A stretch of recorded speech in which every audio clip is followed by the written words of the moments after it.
Bismillahirrahmanirrahim. Assalamualaikum warahmatullahi wabarakatuh.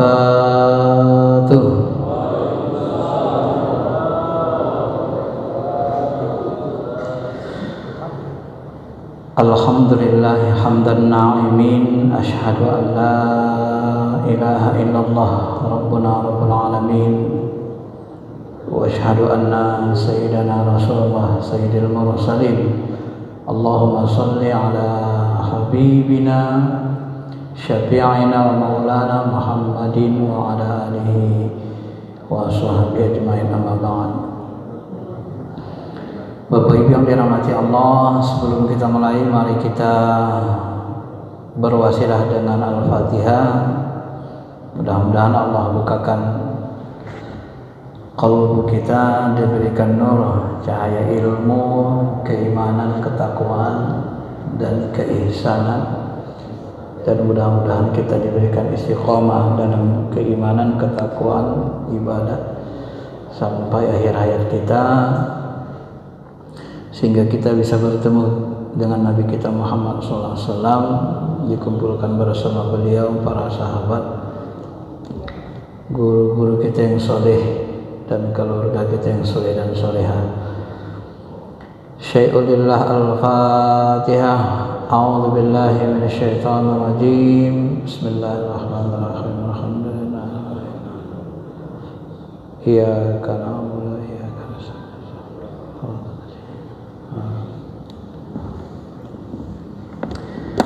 Bapak Ibu yang dirahmati Allah Subhanahu wa taala, pada kesempatan ini saya akan membahas tentang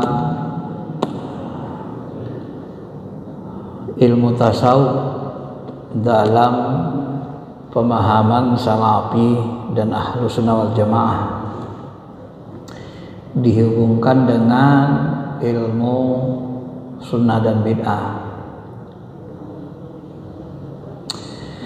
Berhubung baru selesainya kita tulis buku sunnah bid'ah sekitar 365 halaman.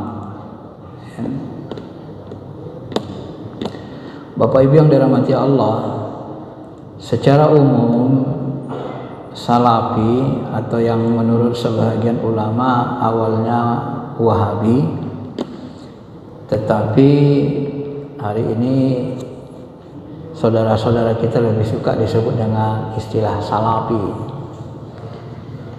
Salafi ini istilahnya sebenarnya berawal dari Imam Mazhab Ahmad bin Hambal, ulama salaf.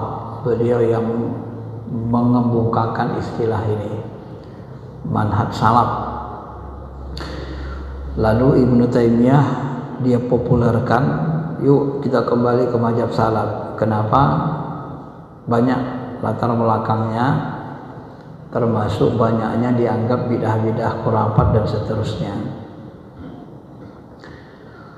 Lalu Syekh Said Ramadan Al-Buti, ulama besar Syria yang baru-baru meninggal, yang meninggal di bom, ini termasuk ulama yang sangat masyhur di dunia.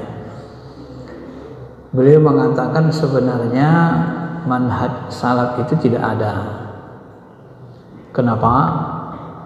Karena kalau disebut penanti manhaj salaf itu sebenarnya adalah pemahaman ulama yang sekarang hidup, atau ulama yang memahaminya. Ulama bukan salaf memahami bagaimana ulama salaf itu metodologi mereka mengamalkan Al-Quran dan hadis, Al-Quran sunnah. Dan kalau dia bentuknya pemahaman, pasti nanti terdapat perbedaan-perbedaan. Sebenarnya yang ada itu adalah kurun. Salaf itu kurun. Kurun itu waktu, masa, 3 generasi. Sahabat, tabi'in, tabi'in. Inilah yang dimaksud dengan salaf. Kalau manhaj salaf itu pemahaman Ibnu Taimiyah terhadap metodologi ulama-ulama 3 generasi ini untuk mengamalkan Al-Quran Sunnah. Itulah sebenarnya hakikat manhaj salaf itu.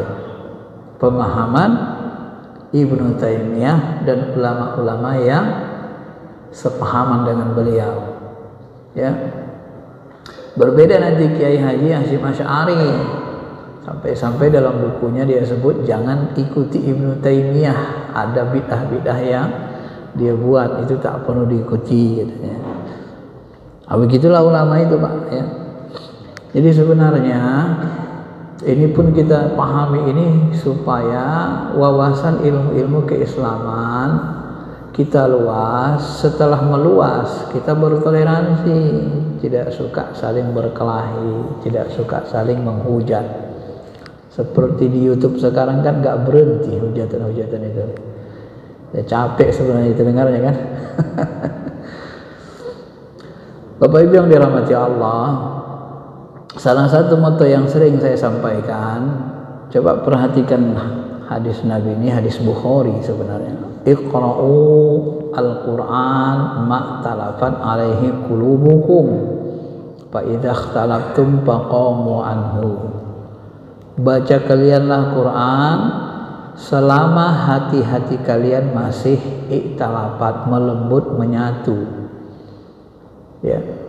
Fa idza ikhtalaftum, kalau terjadi khilaf, perbedaan pendapat, faqamu anhu, berdiri darinya, maksudnya tinggalkan. Artinya Al-Quran itu ketika dipahami ulama, dipahami orang awam lah dulu katakan, terjadi perbedaan pendapat, kata Nabi, tidak usah dibahas lagi, tinggalkan. Kenapa? Hadirnya Quran, hadirnya sunnah itu menyatukan umat. Dulu bermusuh-musuhan zaman jahiliyah, Quran hadir, as-sunnah hadir, ya, hadis hadir, buat apa? Wa'tasimu bihablillahi jami'a wa la tafarraqu. Nah, di ayat ini kan disebut wa dzkuru nikmatallahi alaikum idz kuntum a'ada. Ingatlah nikmat Allah kepada kamu, dulu kamu a'da, bermusuhan, fa asbahtum bi nikmatihi ikhwana. Setelah datangnya Islam, hadirnya Islam, maka hati orang beriman dipersatukan sehingga terasa nikmat bersaudara. Apa enaknya kita kalau saling berkelahi sama umat Islam? Jadi enggak bersaudara ya? Diam-diaman. Nah, itu sebenarnya ya. Jadi bagaimana Ustaz? Ya, pahami Al-Quran, pahami sunnah. Kalau kita orang awam, ya, takut terjadi pertengkaran, pecah hati, tinggalkan. Kenapa? Karena ikhtilaful awam, ikhtilaful juhala itu tidak dikenal dalam ilmu-ilmu keislaman, tidak diakui Allah dan Rasulnya. Yang diakui apa? Ikhtilaful ulama. Kalau ulama beda pendapat, mereka ilmunya luas, berijtihad benar dapat 2 pahala, berijtihad salah dapat 1 pahala. Kalau kita ilmunya nggak luas, ya namanya nggak luas, nggak dalam, ijtihad kita salah-salah, sudah tahunya kita tidak mampu ijtihad dalam hal yang rumit, kan? Kalau yang sederhana-sederhana, ya gampang-gampang mendesak-desak, bolehlah.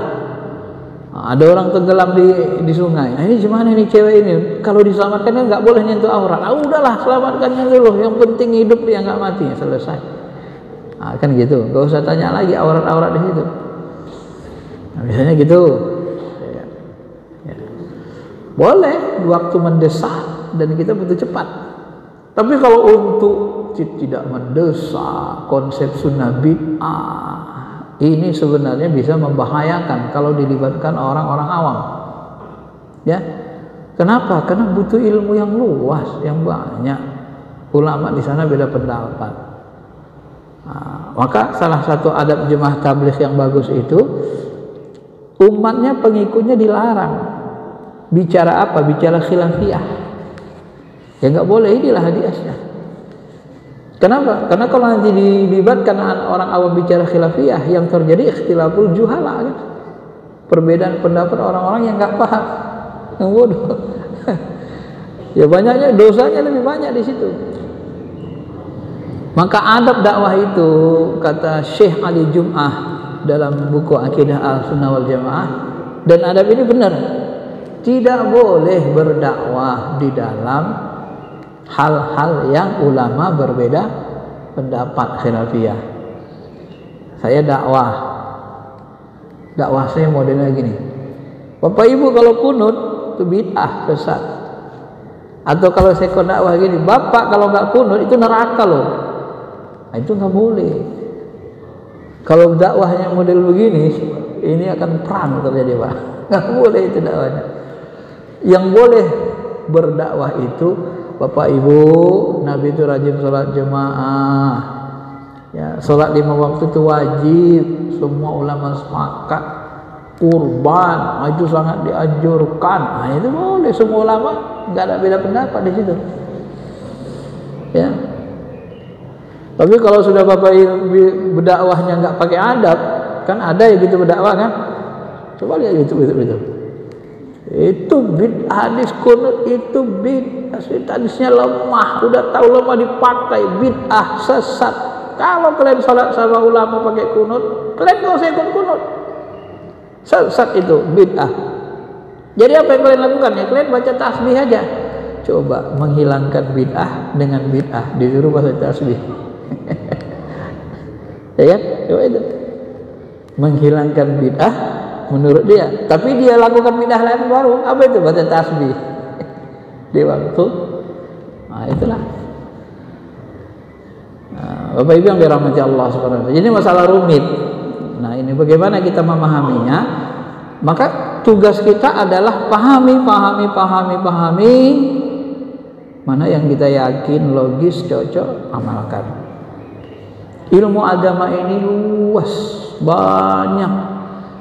Kalau kita rujuk masa Nabi dan sahabat, ilmu agama itu tidak berkembang. Maksudnya begini, tidak berkembang seperti saat ini luasnya dalamnya. Kenapa? Karena belum banyak penelitian dilakukan. Masa perang ngapain orang meneliti ya? Sibuk dengan perang. Ilmu kedokteran sama nggak dulu sama sekarang? Sama. Dulu mantri, dokter umum udah mantap kali. Masa bapak kecil, benar? Sekarang bapak berobat THT, ginjal, mata, mau ke dokter umum. Nah, orang yang paham masih mau, cuma kalau untuk lebih detailnya ya THT lebih ngerti kan dari dokter umum. Kenapa terjadi spesialisasi ilmu? Kenapa? Ya karena ilmu itu berkembang setelah diteliti. Dan apakah ilmu yang berkembang itu hanya ilmu umum? Enggak, ilmu agama pun berkembang setelah diteliti. Ketemu nanti rahasia-rahasianya. Nah, ilmu tasawuf ini bagian dari hasil penelitian, tapi ilmu batinnya. Ilmu fikih itu hasil dari penelitian, pemahaman ulama yang mendalam, tapi ilmu zahirnya, sunnah zahirnya begitu. Nah, cuma kan kenapa terjadi perbedaan antara salafi dan ahlus sunnah ya aswaja secara umum? Ya ternyata kalau kita teliti-teliti terjadi perbedaan itu ya salah satu disebabkan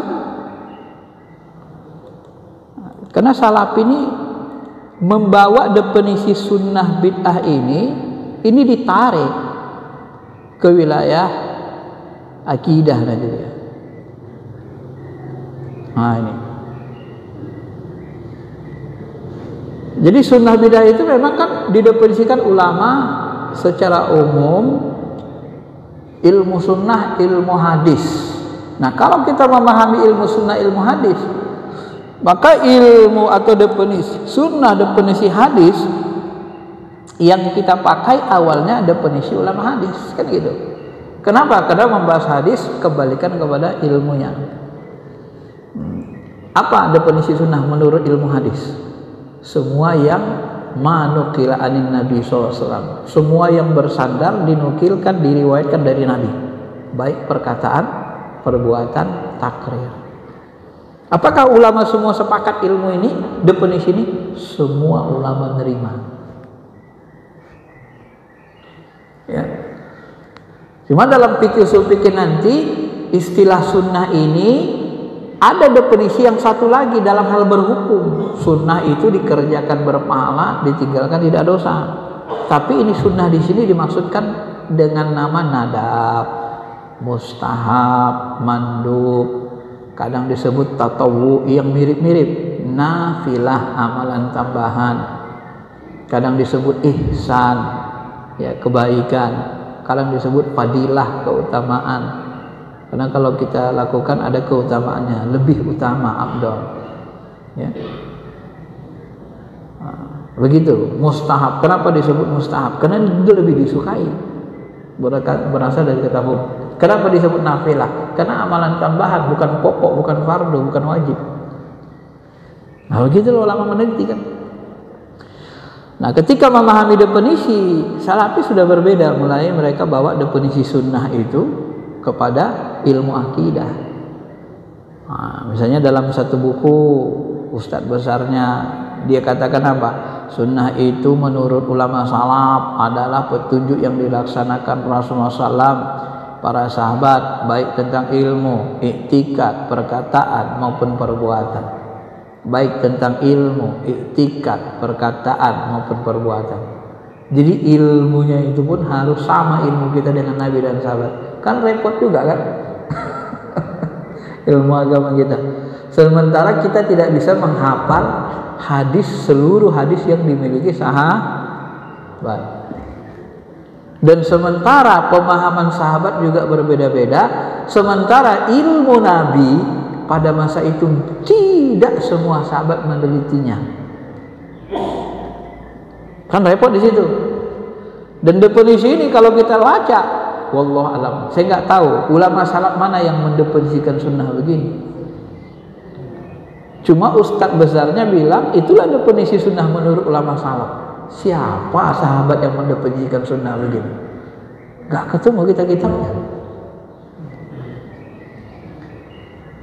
Kalau definisi sahabat seperti ini, zaman sahabat gak ada definisi ilmu, definisi menurut bahasa tak ada, menurut istilah tak ada. Ya, masa tabi'in, siapa tabi'in yang mendefinisikan sunnah begini? Jadi kadang-kadang Bapak Ibu ya, Salafi ini mengklaim ini menurut ulama salaf. Definisi sunnah begini menurut ulama salaf. Siapa ulama salafnya? Enggak disebut. Harusnya kan disebut, enggak boleh disembunyikan kalau ilmu. Kalau ulama salaf mendefinisikan begini, siapa ulama salaf ngomong gini definisi sunnah? Tapi kalau kita klaim, oh ini menurut salaf, nah itulah model kadang-kadang begitu. Tidak objektifnya begitu, kita bilang menurut salaf, tapi menurut kita sebenarnya. Manhaj salaf, tapi manhaj salaf menurut pemahaman Ibnu Taimiyah, gitu kan? Bukan manhaj salaf menurut pemahaman ulama mazhab misalnya. Ibnu Taimiyah kan 500-600 Hijriah. Bukan manhaj salaf menurut Syekh Abdul Qadir Jilani misalnya. Dia lebih tua umurnya kan 400 Hijriah. 400 ke 500. Ibnu Taimiyah 500 ke 600. Ibnu Taimiyah adik-adiknya. Imam Ghazali pun gitu juga 400 ke 500 Hijriah.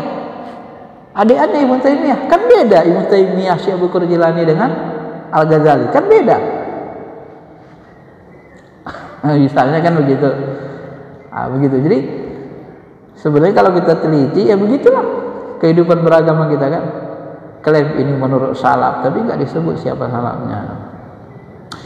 Bapak Ibu yang dirahmati Allah. Nah, yang lebih unik lagi, dalam satu buku yang paling banyak dijadikan referensi oleh saudara-saudara kita di Salafi, Kun Salafiyan Alal Jannah, itu disebut definisi sunnah itu segala sesuatu yang sesuai dengan Quran, sunnah Rasul, sahabat, baik berkaitan dengan akidah dan ibadah. Menurut mereka dalam penjelasan buku ini lebih luas definisinya dari definisi ahli hadis, yang sesuai dengan Quran, sunnah, baik berkaitan dengan akidah dan ibadah. Padahal ketika disebutkan berkaitan dengan akidah dan ibadah, akidah dan ibadah sudah terjadi penyempitan. Kenapa? Karena kalau kita ambil ilmu hadis, segala yang disandarkan kepada Nabi dan Rasul, yang disandarkan kepada Nabi dan Rasul itu tidak hanya akidah ibadah. Ada enggak Rasul mengajarkan ekonomi, muamalat? Ada? Sunnah Rasul enggak dalam muamalat? Sunnah. Iya kan? Cara Nabi jual beli sunnah enggak? Sunnah. Itu kan perbuatan Nabi. Tadi kan sudah ada definisi ulama hadis. Semua perbuatan, perkataan, takrir Nabi Jadi perbuatan Nabi itu apakah perbuatan Nabi itu cuma akidah dan ibadah saja? Kerjaan Nabi tiap hari. Yang diajarkan Nabi akidah ibadah saja. Kan enggak juga kan? Nah, ini coba apa lihat tuh. Bagaimana mereka memahami sunnah bid'ah itu kan? Di situ nih kelemahannya. Ya. Akhlak, apakah Nabi tidak mengajarkan akhlak? Jinayat, ukubat, hukum pidana, potong tangan, rajam, dan seterusnya. Apakah tidak sunnah Nabi? Ya kan? Munakahat, pernikahan, apakah tidak sunnah Nabi? Itu perbuatan Nabi. Sistem pemerintahan, bagaimana Nabi memimpin, Nabi berperang, apakah perang itu sunnah Nabi? Perang sunnah Nabi. Apakah perang wajib kita lakukan? Sekarang wajib gak kita perang? Boleh gak kita berpikir perang itu sunnah Nabi? Indonesia sekarang ini damai, tidak ada perang, maka kita harus ciptakan perang supaya kita dapat sunnah perang. Boleh berpikir begitu? Sesat kan? Nah, sampai begitu kalau kita mau meneliti kan. Wah. Sahabat itu perang, Ali sama Muawiyah perang, Ali sama istri Nabi Aisyah, wali-wali Allah, wali-wali tingkat tinggi, kekasih Allah, perang dalam perang Jamal. Maka perang itu adalah sunnah sahabat. Perang saudara itu sunnah sahabat, perbuatan sahabat. Maka kita harus ciptakan perang sesama umat Islam. Dan itu sudah sahabat. Benar nggak pikiran gini? Benar nggak? Sesat kan?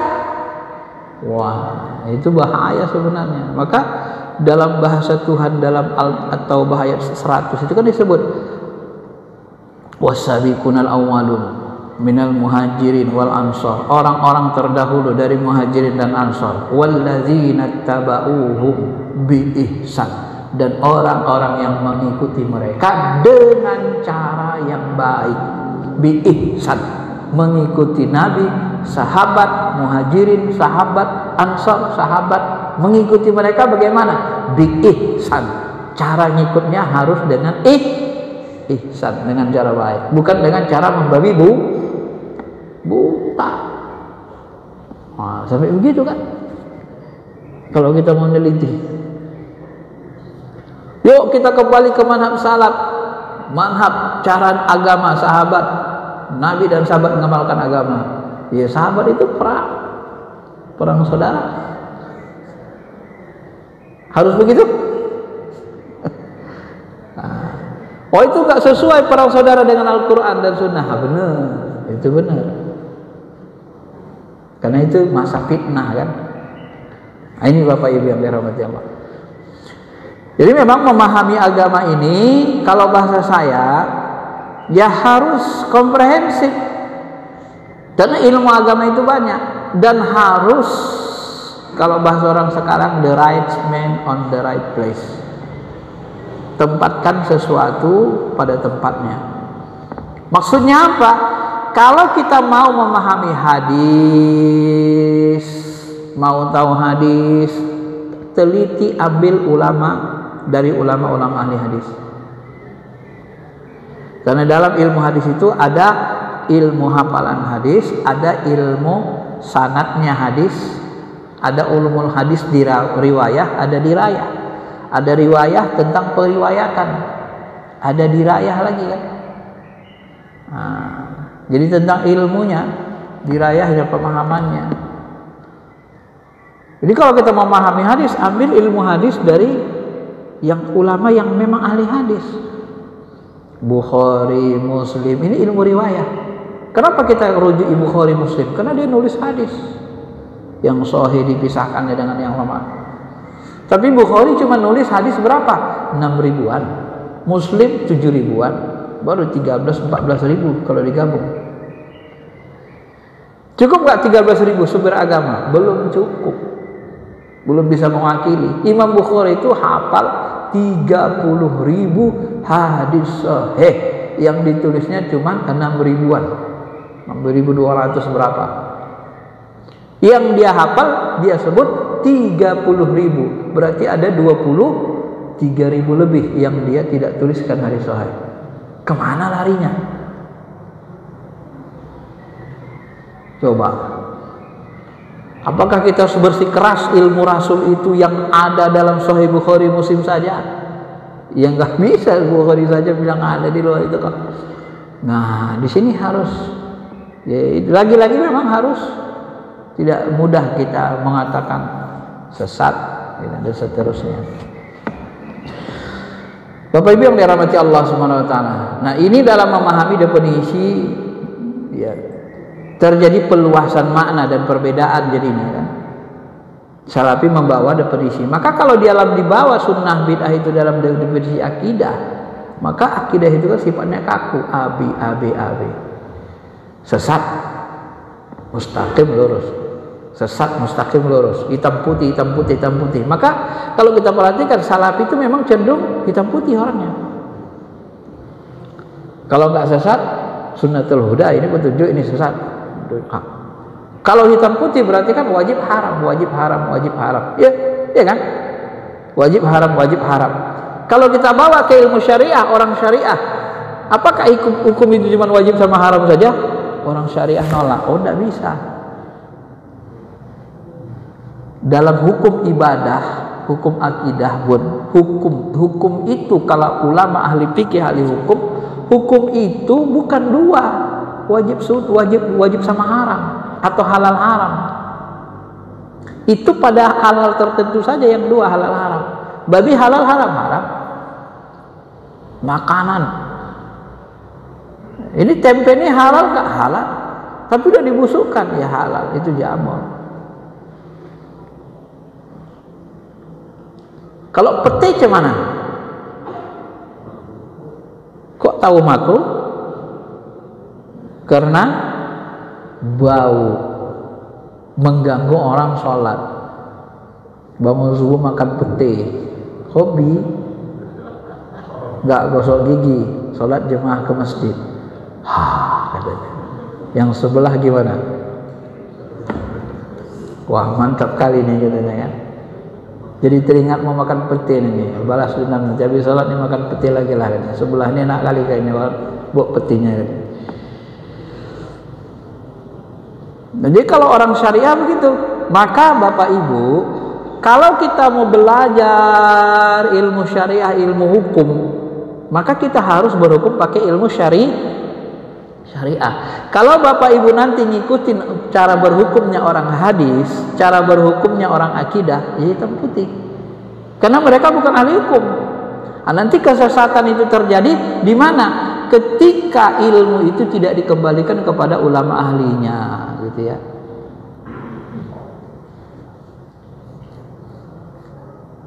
Ini contoh kombinasi ilmu namanya. Sunnah, ilmu sunnah, siapa yang berhak mendefinisikannya? Ulama hadis, ulama sunnah. Apa definisi mereka? Sunnah itu perkataan, perbuatan, takrir Nabi. Ilmu hadis, kita pakai ilmu hadis, definisi sunnah, karena mereka ahlinya. Lalu ketika kita berhukum, memberi hukuman, mengamalkan sunnah, siapa yang paling berhak memberi hukuman, mengamalkan sunnah? Ulama syariah, ahli hukum. Apa hukum melaksanakan sunnah? Salat wajib, salat tahajud, salat sunnah sebelum subuh, sunnah. Atau nadab, bahasa lainnya nadab, ya. Kalau kita sholat pakai pakaian biasa, minimal seperti anak muda ini, sholat seperti itu, nggak pakai jubah, nggak pakai apa hukumnya? Haram nggak sholat seperti itu? Nabi kan nggak begitu sholat. Nabi kan pakai jubah, pakai serban. Boleh nggak pakai pakaian biasa sholat? Atau pakai pakaian baju koko? Hanya lu pakai koko mah. Boleh nggak baju koko? Baju orang Cina? Boleh, mubah kan? Hukumnya mubah. Kenapa? Yang penting nutup aurat. Tapi kalau kokonya koyak-koyak sampai kelihatan pahanya, nggak boleh. Atau celana li yang koyak-koyak itu sampai ke pahanya koyak-koyak, nggak boleh. Haram. Ya. Jadi kalau kita pakai celana li, pakai kaos oblong ke masjid Ustaz, boleh nggak? Di saf pertama pula itu. Wah, itu kan nutup aurat juga Ustaz. Boleh nggak? Kalau ditanya bolehnya, sebenarnya bukan boleh. Dia jatuhnya makruh, tak disukai. Kenapa? Karena membentuk aurat dia. Gitu kan? Walaupun nutup aurat, iya benar, tapi makruh. Kalau bahasa orang Indonesia kurang sopan lah. Masa celana di kaos oblong ke masjid saf pertama pula lagi. Depan khatib pula lagi kan, Jumatan. Maka yang terjadi hari ini apa coba? Ini coba Bapak Ibu lihat. Ada pesantren mewah di Jawa, tak saya sebut, tapi Ibu nanti Bapak pasti tahu. Pimpinannya alumni Gontor, S1-nya saya lihat jurusan adab itu jurusan UIN Jakarta, adab itu biasanya jurusan bahasa Arab, seperti ponakan saya di sana ada saya masukkan itu alumni Gontor jurusan adab bahasa Arab, enggak ahli syariat Islam. Bapak Ibu pikir kalau alumni Gontor, alumni bahasa Arab jago syariat Islam? Sholat jarang-jarang pakai kursi,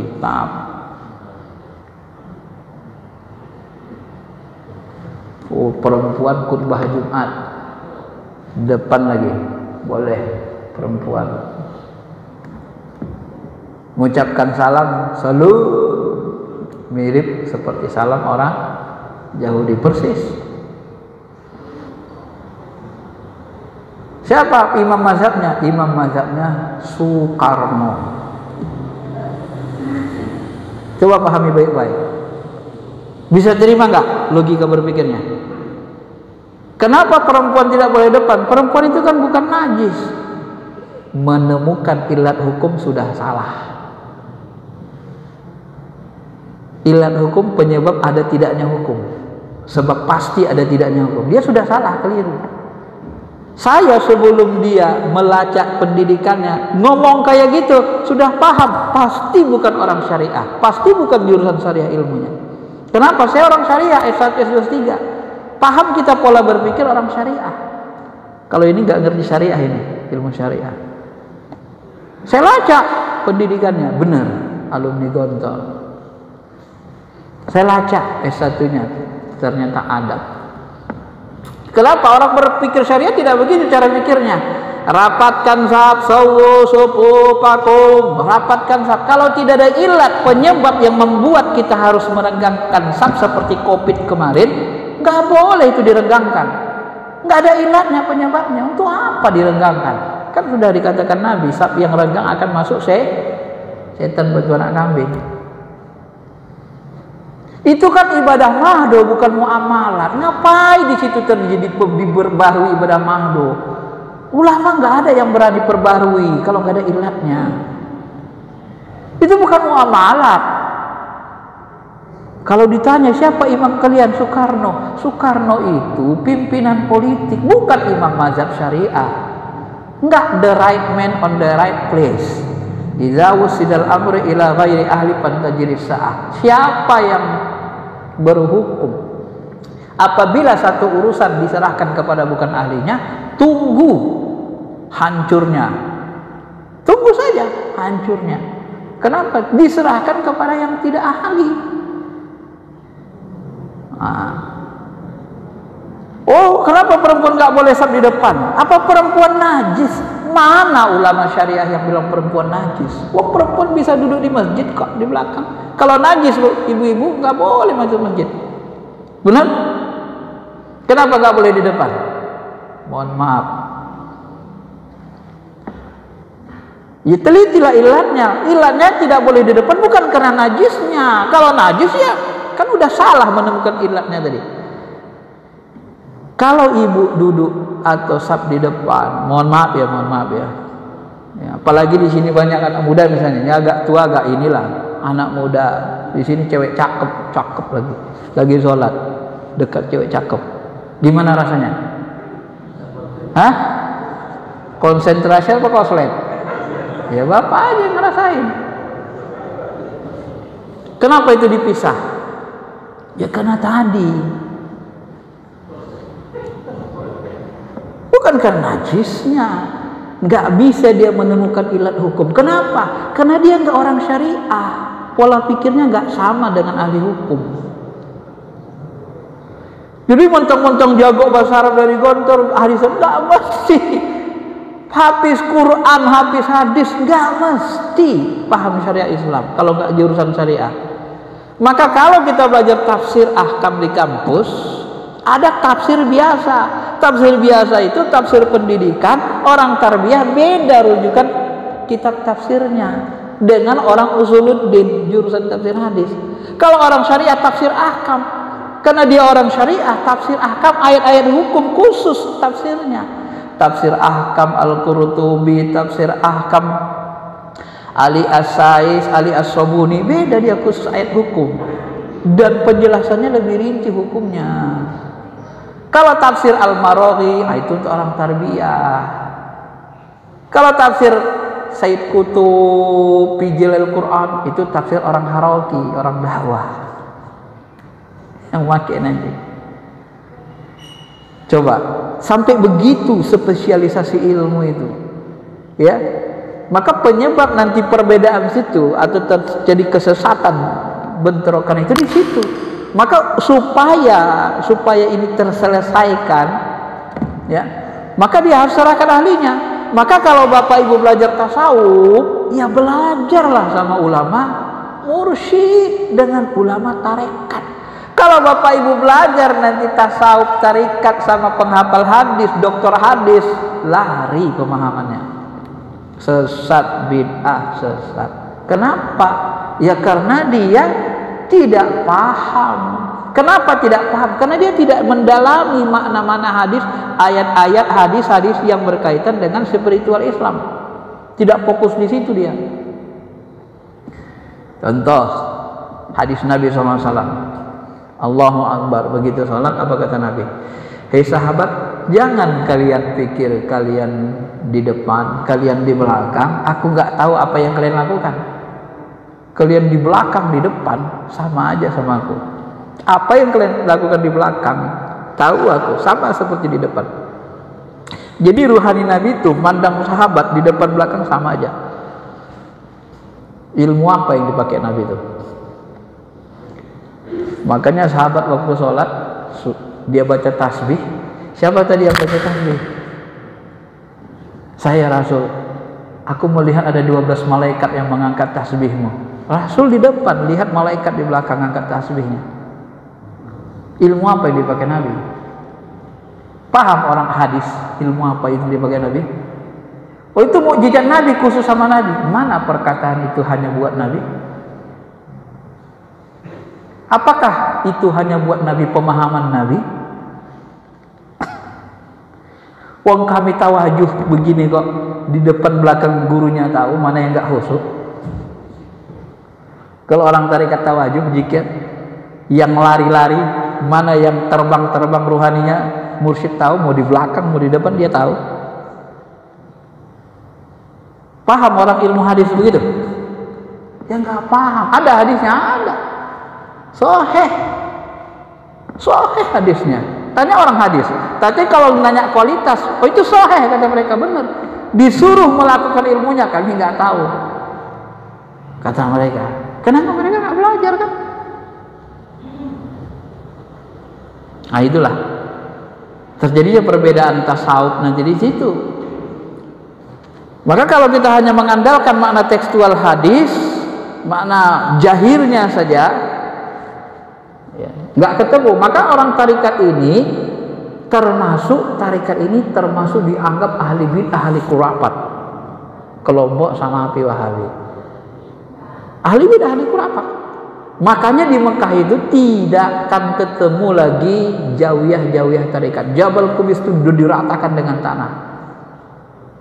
Kalau ada, dibakar, diruntuhkan sama pemerintah. Kenapa? Karena akidahnya salafi ke Wahabi. Kalau kayak Basilam Langkat tuh nggak bakalan ada, nggak bisa berdiri. Dirikan sana, pasti dihabisin. Karena sudah penguasanya sudah menganut satu pemahaman. Kalau dia sudah memahamkan satu pemahaman, maka dia akan menghabisi yang beda sama dia. Maka ketika Imam Malik diminta muwatta'nya, ya Imam Khalifah Al-Ma'mun, ini kitab muwatta'mu, aku mau jadikan mazhab negara. Apa kata Imam Malik? Jangan Khalifah. Kenapa? Ilmumu sudah diakui 70 ulama mengakui keilmuan hadismu ini. Kenapa nggak mau kau jadi mazhab negara? Jangan Khalifah. Hafalan hadis muwatta'ku ini tidak sama dengan hafalan hadis Imam Syafi'i, imam ini. Ini ulama besar banyak di kalangan aku. Kadang aku beda pendapat hafalanku sama mereka. Jangan kau paksakan hafalan hadisku ini untuk yang lain. Maka dulu, ini kalau orang nggak ngerti sejarah, dulu itu di Mekah itu orang haji ini mazhab Syafi'i, ada ulama yang nuntun hajinya. Ini mazhab Hambali, ada yang nuntun. Ini mazhab ini ada yang nuntun. Ini mazhab ini ada yang nuntun. Itu masa siapa? Masa tabi'in. Ada yang nuntun. Sekarang kalau nggak ada, ya susah, menyusahkan. Udah seragamkan aja, nggak apa-apa sebenarnya. Dia seragamkan, nggak apa-apa. Nah, cuman harus paham kita sejarahnya. Al-Quran hadis itu, sunnah itu yang original Mekah Madinah. Mekah Madinah sekarang beda dengan Mekah Madinah zaman sahabat, zaman tabi'in. Jangan Bapak kira Mekah Madinah sama. Coba baca sejarah. Umar bin Khattab, siapa yang pertama meletakkan kubah di kuburan? Ternyata diteliti Umar bin Khattab. Dia bangun kubah, kuburan Hafsah untuk menghormati Hafsah. Kalau salafi, gak boleh dibangun. Menurut hadis sahih Nabi itu harus diratakan dengan tanah. Rata segini. Ya, kuburannya segini, dibangun kubah gak ada masalah. Umar bin Khattab berani dia bangun kubah. Umar bin Khattab. Harusnya kalau kita mau jujur, ya itu kan perbuatan sahabat. Sunnah tadi kan kalau diperbuat sahabat sunnah sama mereka. Tapi kalau nggak setuju mereka, itu bertentangan dengan hadis, buang. Menurut pemahaman mereka. Nah, itu perbedaan-perbedaan terjadi. Ya, jadi banyak sekali nanti dalam memahami sunnah bidah ini. Kenapa tasawuf ini juga dipahami bidah? Itu berawal dari konsep ini tadi, antara keilmuan, antara salafi dengan aswaja. Kalau aswaja ini konsep ilmunya banyak. Filsafat Islam, namanya Islam, udah diislamkan. Mantik Islam, namanya udah diislamkan. Psikologi Islam, psikologi dari barat, psikologi Islam disesuaikan dengan Quran Sunnah, itu ilmu Islam. Tarbiyatul Islam, ini ilmu Islam diteliti. Tasawuf Islam. Tapi kalau disalamin nanti, itu ilmunya harus seperti sahabat Nabi dan sahabat tadi. Filsafat sesat, mantik sesat, tapi dia lupa ilmu definisi itu ilmu mantik. Begitu dia mendefinisikan sesuatu, dia sudah menggunakan ilmu mantik. Kalau tak menggunakan ilmu mantik, definisinya nanti sering salah. Jami' mani, nggak mengikuti jami' mani, kaidah mantik, kaidah akliyah. Begitu dia, Bu, ya. Ini hanya pengantarnya aja, beberapa perbedaan. Kenapa? Jadi di amalan-amalan tasawuf itu rata-rata dianggap semuanya bidah. Asal tidak contoh persis dengan Nabi, dianggap nanti bidah sesat. Disitulah sebabnya kenapa tasawuf itu tidak lagi berkembang di tanah Arab, ya. Tidak dibolehkan tarekat-tarekat. Berbeda dengan di Indonesia, karena Indonesia ini umumnya aswaja yang membawa Islam ke Indonesia, Wali Songo, orang-orang bertarekat, maka tarekat di sini bebas. Kalau dia dibebaskan gitu perbedaan, maka umat Islam lebih nyaman hidupnya. Tapi kalau dilarang, ini dilarang, sesuatu yang dilarang, banyak nggak bolehnya, akhirnya sepi. Coba lihat kuburan di Mekah, kuburan Baqi. Bapak Ibu kalau umroh, ada nggak orang ziarah, baca tasbih, baca apa di situ? Nggak ada kan? Nah, nanti kalau kita lihat di TikTok, di mana-mana, di YouTube, orang ziarah tuh jalan-jalan, lihat. Nggak tahu kita baca dia nggak doain nggak kan? Kalau saya lihat Kayak seperti jalan-jalan aja, rekreasi lihat kuburan. Kan beda ziarah orang salafi dengan ziarah orang tarikat. Orang tarikat dia duduk, bacanya la ilaha illallah, dibacanya tasbih. Imam Ahmad bin Hambal pernah membid'ahkan baca-baca tasbih, baca-baca Quran. Dalam riwayat, tiba-tiba ada seorang orang tua baca-baca Quran kuburan. Itu bid'ah itu sih, nggak boleh. Kemudian orang tua itu datang, ya Imam, kamu kenal dengan ulama ini, ulama besar ini? Kenal, itu sahabatku, itu orang alim, terpercaya. Dialah yang mengajari saya membaca apa di kuburan, baca tasbih, baca Quran. Karena dia katakan dia dapat riwayat dari Ibnu Umar. Benar begitu katakannya? Iya. Wah, udah panggil lagi orang tua itu, suruh lagi baca Quran katanya. Coba. Itu dalam riwayat disebut begitu, kitab-kitab di mazhab. Artinya ulama-ulama mazhab ini kadang-kadang mereka juga ada yang nggak sampai hadis itu ke mereka. Nah, karena Musnad Ahmad bin Hambal itu tidak bisa mengcover seluruh hadis yang ada Bukhari, Muslim, Ibnu Majah, Abu Daud, Ibnu Majah, An-Nasai, Muwatta'nya Imam Ahmad, Ibnu Khuzaimah, hadis Al-Hakim, hadis Ibnu Hibban, hadis Ibnu Abdul Bar, banyak lagi kan sampai 13 kitab hadis. Kadang begitu. Maka disinilah kita harus bertoleransi. Ulama buat kaidah kan, kalau dalam furu toleransi, kalau dalam pokok itu bahaya. Ada dalam furu pun, tapi kalau sudah masyhur dia disepakati, seperti sholat bersab, sabnya rapat, itu furu, tapi sudah disepakati furu itu, Pak, tidak ada perbedaan. Nah, itu jangan kita langgar karena dia ijma. Enggak ada ulama yang tak menganjurkan sab-sab rapat itu. Kalau kita langgar ijma, pasti jadi fitnah. Otomatis. Karena udah disepakati. Nah, itu kan dalam berhukum harus paham kita. Baik, saya kira itu saja karena waktunya ini. Ada yang mau tanya silakan.